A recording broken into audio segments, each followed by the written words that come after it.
All right, this is Dave from Beyond the Sea Bag, and I have one of my buddies here, Sergeant Eric Chiazza. He served in the United States Marine Corps from 2008 to 2012. So, Eric, me and you know each other from the VA Batavia, New York PTSD program, and you came in there a little bit after I did. But before we get into that, let's talk about your background in the Marine Corps and what you did in the Marine Corps from '08 to 12. Right. So, joined the Marines 18 years ago now. I just did the math in my head. 18 years. 18 fucking years. 2008. So, yeah, joined, did a semester in college. Wasn't for me. Joined for... honestly, I joined... I don't really tell anybody this, but I joined because I didn't expect to come home. It was a one-way ticket out. And I was expecting for that to be the way it is. So joined, was supposed to be a combat engineer. Recruiter lied to me, and so I ended up being a bow fuel specialist. We didn't know what the fuck that was. So me and the other guys, so we hot refuel helicopters. Right. Yeah, and so what that means is when we're on a deployment, we're the target for bombs and everything, because they want to shut down the fuel sites. If they shut down the fuel, they stop the war. So that brings me to Iraq. Was my first deployment in 2009. We got bombed 72 times. Damn. Yeah, it was first time I got bombed. Like when it comes to PTSD, it doesn't.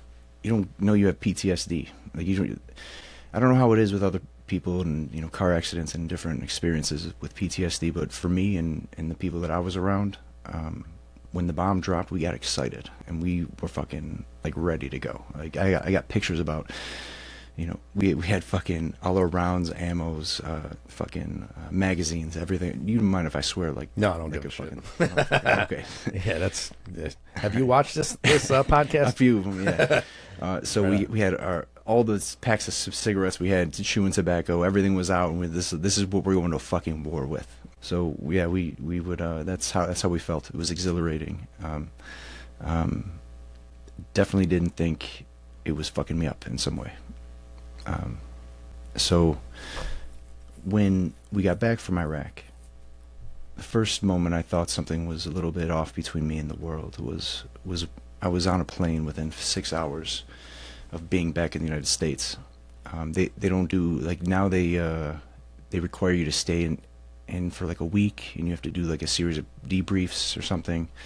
That back in '09, they just sent you right home. As soon as you got off the plane, you can get on another plane back home. Right. So literally straight like sand was still on my skin. Did not shower once. Just I was in regular clothes, and I felt awkward as fuck in regular civilian clothes.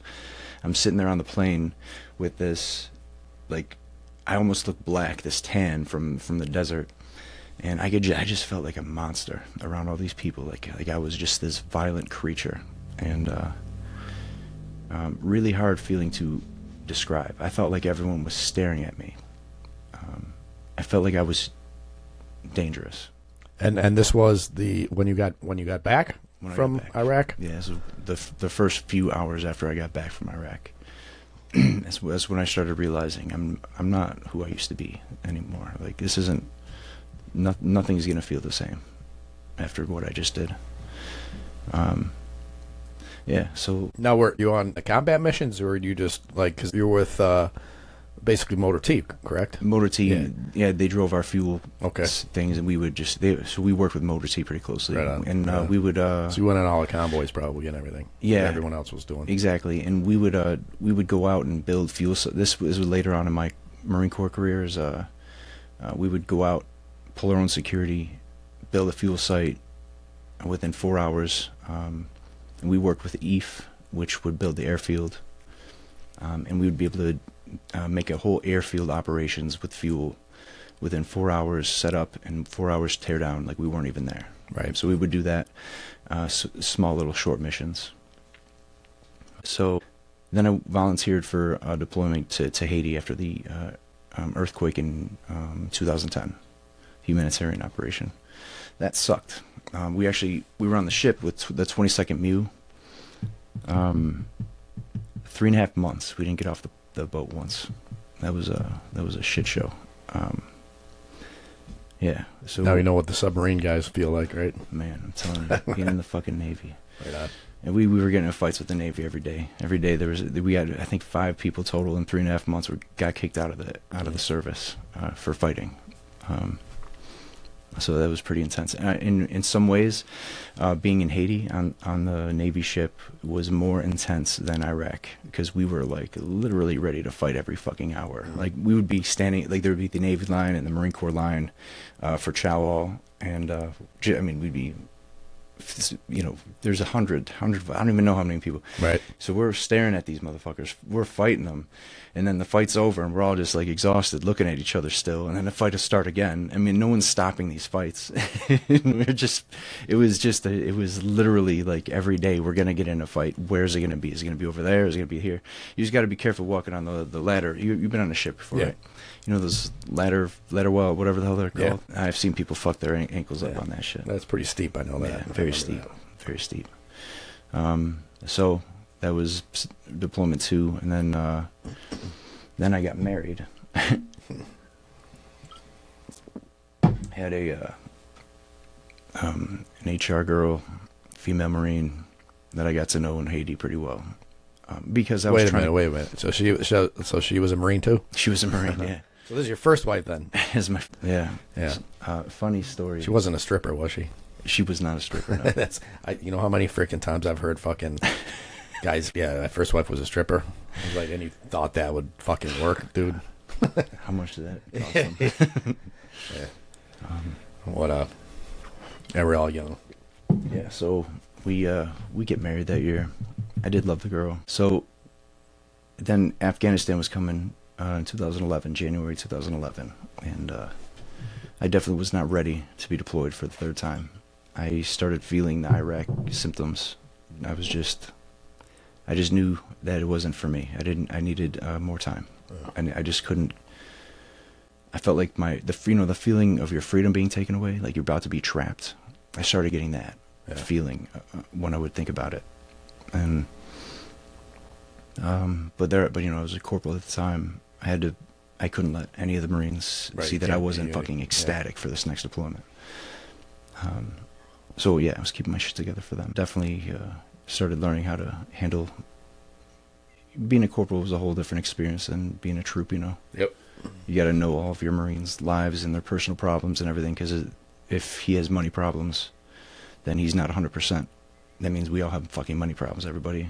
You know? Everybody always had money problems. And everyone had money problems. Or fucking girl problems. I don't care how many fucking times we had to do MCI finances. Yeah. Definitely had money problems, everybody. So Afghanistan came. That was shitty in its own way. I moved around a lot more. Yeah, that one was very intense. That one probably scarred me for life. The Afghanistan deployment, yeah. More so than the bombs never affected me. I think just Afghanistan, the high stress, the intensity, the expectations, the having to keep my shit together when I haven't slept. I didn't eat enough. I was always letting my Marines sleep and letting them eat more, because I played this game, I guess I could say, instead of make it more than it was. I wanted to see if I could take away all of the complaints that my Marines had. If they said they were hungry, I gave them my food. If they said they were tired, I gave them my sleep shifts. Right. And I wanted to see if I could find the bottom of their complaints. There was no fucking bottom. There was always going to be something. That's when I learned that. Yeah. There's always going to be something. Marines are never fucking, what is it? We're never happy if we're not complaining or something like that. Or however that goes. I've heard. Yeah, I know what you're saying. Yeah. So, so I was eating less. I was sleeping less. I was working harder. Another thing is I didn't want them to tell me how much work we had to do when I was working harder than them. So I was pushing myself like to the max. And I'm saying for like 3 solid months, I'm going harder than them. And then midway through our big project that we were working on, moving this fuel site, that was over. So it was a chance for me to kind of step back. Mm-hmm. But my gunny wanted to use me for other reasons. So he moved me to a different base and kept me going 120%. Like, so I was going. Say it's 120. He moved you out of your own So unit? I started on Camp Dwyer, and I had to train people that weren't trained Marines that weren't in. They weren't fuelers. They were just fill-ins from other units. Right. So I had to train them on my job while we were doing operations, 24-hour operations, and we were undermanned. So I mean, I was going balls to the wall, just doing that. When that was over, and like they started to get to know what they were doing, and I could kind of sit back and whatever. That's when Gunny moved me to Camp Leatherneck to unfuck a crew that was not being productive. So I go and I just, you know, turns out, long story short, that crew that I was on just became like the solid crew. Now the other crew was the shit show crew. So my Gunny moves me to the other crew, and I got this like reputation that I was like unfucking everything. I was the one that was going to get everything done, like no matter what. So same thing. I get that crew is now hot shit. So then we start that project, and then when the project was over 2 months later, it was another chance where I could just kind of take a step back, because now I had been going this hard and for this long when I would have had chances to take breaks. So I was still on Camp Leatherneck. They only moved me because I started fighting Marines. I started fighting everybody that I saw. So I fought a crewman. I punched a crewman's helmet over his face. No, it was worth it, dude. I have a scar right here. It's the proudest scar that I have on my whole body. I have a bunch of those that you think back and be like, some of them are like, man, I should have never fucked that dude up, man. I feel bad. And then there's others like, worth it. Do it again. Yeah. Fuck him. Oh, man. No, I would have done that 100 times over. So that's when I started to snap, towards the end of Afghanistan. Actually, it was after the third fight that my Gunny brings me into his office, and he said, what's going on? No, he said, Chiazza, do you know what PTSD is? He first asked me, have you been to Iraq? And I said, yeah. But when he asked me, the first thing that happens is I collapsed and I started crying. Was this in Afghanistan? In country? Yeah. Really? Yeah. And I hadn't cried in like 3 years. Like, it was literally, I didn't even know I was crying. I just started crying. Mm-hmm. Like,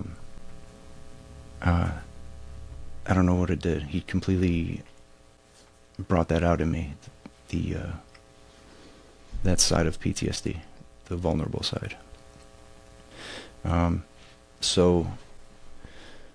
Now, were you still married to your first wife during this time? Or? Yeah, and she was in Afghanistan too, just with a different unit. Jeez. And oh my God, I got stories out the fucking asshole about. I have many stories from Afghanistan between me and her unit.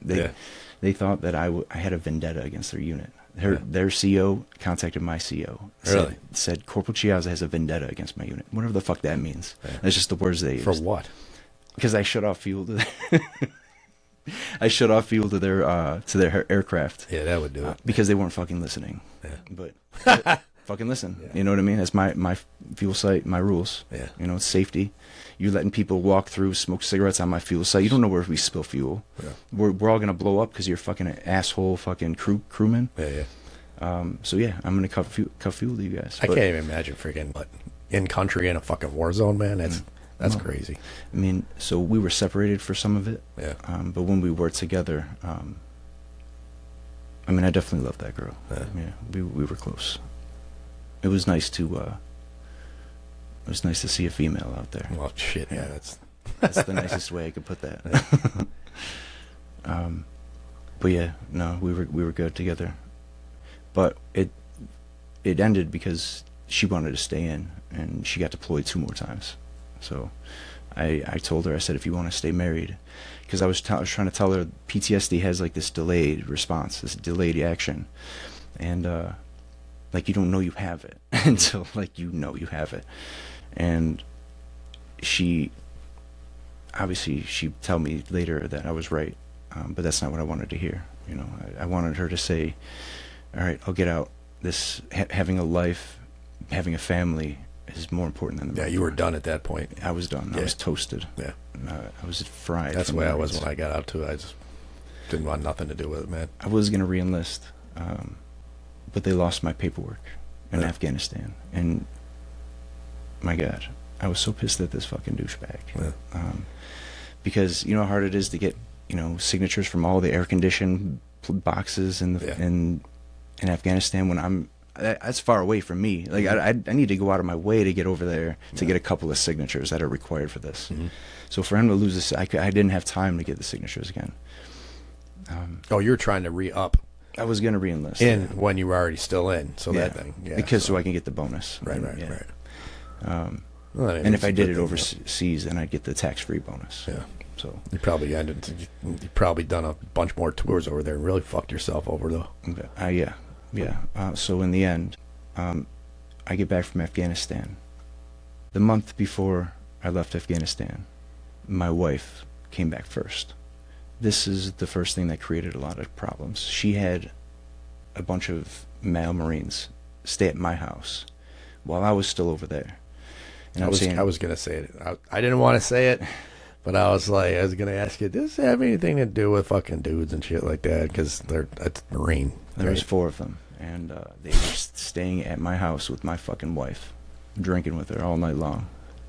And so I tell her, the first time I call home, I remember exactly where I was sitting, that fucking phone. I could picture everything. I said, listen, I know I had no control. I said, listen, Lily, do you mind just waiting until I meet these guys, until I come home for you to have them sleep over again like this? I was trying to be so gentle and so nice. And she said, okay, yeah, whatever. And a week later, she's not answering the fucking phone. Same thing is happening. She eventually answered the phone, and she's drunk with 4 of the same Marines. One of them, who's underage, was sober. So I said, Lily, let me talk to the sober one. Win. So she puts it on speaker because she didn't trust me. So I said, listen, Win, why do you think it's okay for you to be drinking at 2 in the morning with my wife at my house? Why do you think that's okay? And I could feel him like snicker a little bit. I heard him whisper something, and he said, I don't have to explain myself to you. He's a fucking Lance Corporal, and I'm a corporal. And he just fucking said that. Yeah. And he's in my wife's fucking house. Yeah. That's like triple disrespect. I couldn't handle it. Well, I think there's some fucking rules against that as well. There is. He can't talk to me like that. Man. I screamed. I started yelling. I'm like, there is no fucking reason why you can't take them back right now. Like, that's what I was telling her. Lily says, I knew you were going to start yelling. And I'm like, let him take all the Marines back now, or we're going to have problems. He's sober. He can take them back. He can drive, or we're going to have fucking problems. Mm-hmm. So she said, I guess we're going to have problems. So there we go. So I closed the phone, and I had that feeling that is so unique. That moment, it's like a panic attack, but I don't know if it's anxiety that's causing it. Yeah, it's an attack of something. I know exactly what you're talking about. I know where you're going with this. Yeah, it's an explode and kill everything. This is kind of a feeling. So I had that going for me. Find my final days in Afghanistan. How many more days did you have over there? I had about 3 weeks after that to sit on my hands and think about this. That's dangerous too, man. Because if there's still shit flying around and things popping off, your mind just ain't. So I guess I was lucky in that way, because the other unit that was relieving us, they already got on scene. Okay, so they were pulling on. And we had just trained them for a few days. They already kind of knew what they were doing, and I fought one of those guys. That was my last fight. It was a sergeant. I fought like a sergeant, a staff sergeant out there. I didn't stick to my rank, so I didn't have to worry about the job, because I don't think I was actually capable of doing it anymore. I was definitely pushed pretty hard out there, pushed myself a little bit harder, and I blew a fuse. I blew it out. I couldn't do it anymore. Right. So when I got back, I didn't even know if I was going to be staying at my house. I started drinking every day, all day. I remember checking in. The one day I remember checking into 8 a.m. We had to, I can't remember what time it was, 8 a.m. We had to check in attendance. And then, because I was corporal getting out in a couple months, no one really cared what the fuck I was. So everyone was my friend that was in charge. So I went to the store and grabbed a bottle of Soko, I think it was. And then I pulled back into the Bork parking lot and I just sat in the car and I drank it all day. Listened to music and I cried all day long. That's what I did for 8 hours. And this is when you're already back home. This is when I just got back. Yeah, the month I got back. So this wasn't. Had you already been home already? Mm-mm. No. What do you mean, from Afghanistan? No, I mean, so you got back to Pendleton Carolina. or North Carolina? North Carolina, yeah. All right, Lejeune. Yeah, well, New River Air Station. Okay. So you had just gotten back and you haven't gone back to your house yet? Mm-mm. That your wife's at yet? So yeah, I did, and I was. This was like the days after, like, because we weren't sleeping in the same room anymore. Mm-hmm. Like, we had problems. Like, exactly what she fucking wanted, we have it. Didn't want to stay there. I was staying at my buddy's house half the time. Like, I was barely in that house. And I don't even think she was the whole reason why I was drinking, to be honest with you. There was more going on there. And so they told me to stop drinking, or else I'd have some consequence. So I went 3 weeks without drinking. But then my Marines were getting promoted, so we go out that night. We go to a bar and I have 3 Long Island iced teas, and we get in this huge bar fight, beat the shit out of all of them. Civilians? Civilians. These gothic civilians. It's like, who are you guys in fucking in Jacksonville, North Carolina? And they should fucking know, because if you're in Jacksonville, man, that's all. What the fuck? We're all Marines here. Like, what are they doing? They're like these gothic chains in your. I remember this big dude. He's like 6-something, huge, maybe 300 pounds, way bigger than me. Had me in a headlock. He wasn't punching me or anything, but he had me in a headlock like this. And I just remember going up like this, like thinking, I'm just hitting him as hard as I can with this motion, like with this awkward motion, as hard as I can, hitting him. And I saw like an earring pop out.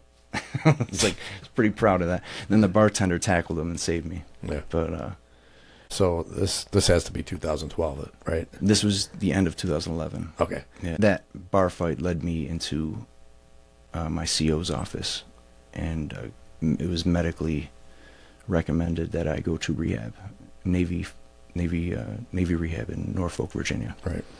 So if I said no, I'd get other than honorable discharge. Yeah. So I had to go. So I go, and I was really, really not wanting to go, because that's my freedom feeling getting taken away. So that's freedom gotten taken away again, you mean? Yeah, that's what I mean. But so I go 35-day inpatient rehab. Good experience. All these places, they suck at the beginning. They really do. At the end of it, I never regret it.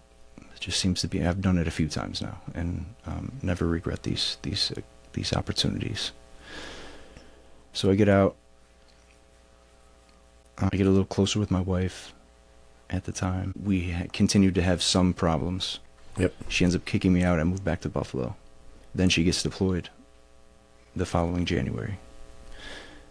And that was probably the death knell right there. So I'm about to say something that I don't really tell anybody. Go ahead, man. So you're going to be telling, well, at least 123 subscribers so far. So. That's fine. That's fine. That's fine. This group of people that are listening. Right on. This is fine. Yeah. So my PTSD symptoms were out of this world. I was having them. If you want to be clear about it. I was in Buffalo. I was living in Buffalo at this time. I was still married to her. I only stayed in Buffalo because I knew she was getting deployed and I was going to move here anyways. Right. I didn't want to just have a house down there. So we were close. My wife was getting deployed in a couple weeks. This was December. And I'm fucking crazy. Violent and crazy and aggressive. And my doctor said that she couldn't recommend I leave Buffalo safely. It's almost hard to relate because I'm so different now. But I mean, you bump into me wrong, I'm going to kill you. Like, that's how I was. Right. And this is were you out already? I was out. Okay, so Yeah. because you went to Buffalo. And I was going to school online, so I was Right, getting right. the GI Bill. So I was getting paid. I didn't have to work or anything. Right. But I said my wife is leaving, so I'm gonna go. So I go down there. I drive down there, and I'm telling you this PTSD is no joke. I'm not happy about what I did. I'm very, very ashamed of it. Me and my wife, we got in a big argument, and I remember seeing the fear on her face, and it's hard for me to live with myself, with what I said and did to her.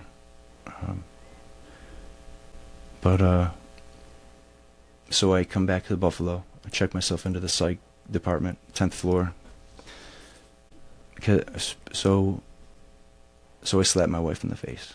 Right. I'm pretty ashamed of it. I was definitely not in the right mind. So I felt so bad.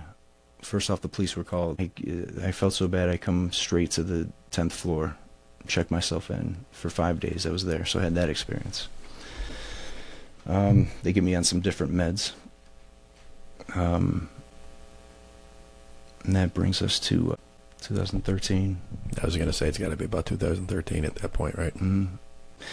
Because of that, she wanted to get a divorce because I hit her. So there I was in this $500 a month apartment in Kenmore Avenue.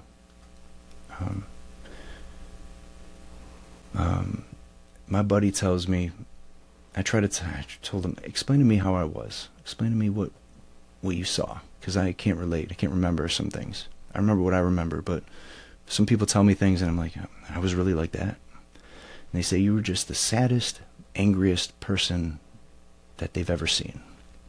Saddest and angriest. And that's all they say. I didn't sleep. I didn't watch TV. I listened to music all day long, 24 hours a day. I'd have music on. I'd be smoking weed constantly, and it wouldn't be fucking with me. It wouldn't be slowing me down at all. Right. It would be just maybe bringing me down to neutral, slightly above neutral, because I was so high strung. I also got jumped that year, but we don't need to get on tangents. I jumped them back. Yeah. And I was with another veteran. So another veteran became my roommate. Yeah. This other veteran ended up dying, Shawnee, in 2015. That was a hard one, because he was like my roommate. You know, he was my brother outside the. Was that a suicide, or was that just? I actually never found out the full story. He was on a lot of meds, and he stopped taking them at the same time, and his heart stopped. He didn't want to be on any meds or anything. Yeah, the whole VA thing was all VA shit. So he fucking stopped at the same time, and he had a bad reaction to that. Jesus. Yeah, very unexpected. Yeah.